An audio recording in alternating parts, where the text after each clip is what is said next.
இன்னைக்கு நாம சென்னை பழைய வண்ணாரப்பேட்டையில் இருக்கிற ஒரு அற்புதமான சித்தருடைய ஜீவசமாதியை தான் பார்க்க போகிறோம்.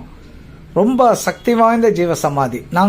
நாம எவ்வளவோ ஜீவசமாதி பார்த்துருக்குறோம். ஆனால் இவருடைய ஜீவசமாதியில் இருக்கிற ஒரு வைப்ரேஷன் நீங்கள் வேற எந்த சித்தருடைய ஜீவசமாதியிலையும் பார்க்க முடியாது.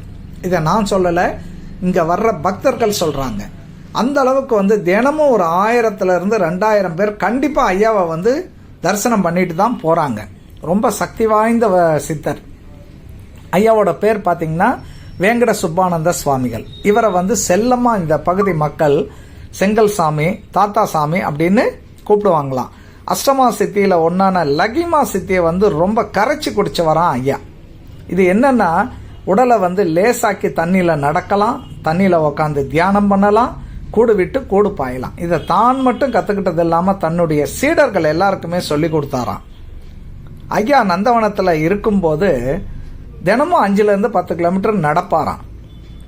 அப்போ திடீர்னு காணாமல் போயிட்டு வரான். கூட இருக்கிறவங்க ஐயாவை காணுமேன்னு தேடினா நந்தவனத்தில் தியானத்தில் இருப்பாராம். அந்த அளவுக்கு சக்தி வாய்ந்தவர். இந்த பகுதி மக்கள் ரொம்ப ஐயாவை நேசிச்சாங்க.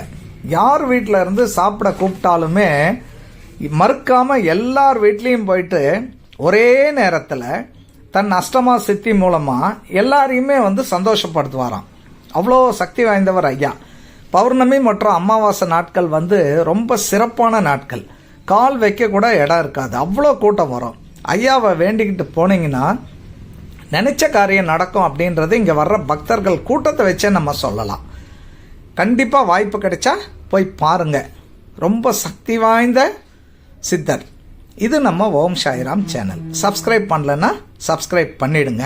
அது மட்டும் இல்லை, இன்னொரு ஸ்பெஷல் இது பார்த்தீங்கன்னா, ஐயா எப்பவுமே வெள்ளை உடையில தான் இருப்பாராம். இன்றைக்கும் ஐயாவுக்கு வெள்ளை உடை தான் அணிவிக்கிறாங்க. காரணம் கேட்டால் சரஸ்வதி கிட்ட நேரடியாக ஆசி பெற்றாரு, அதனால தான்.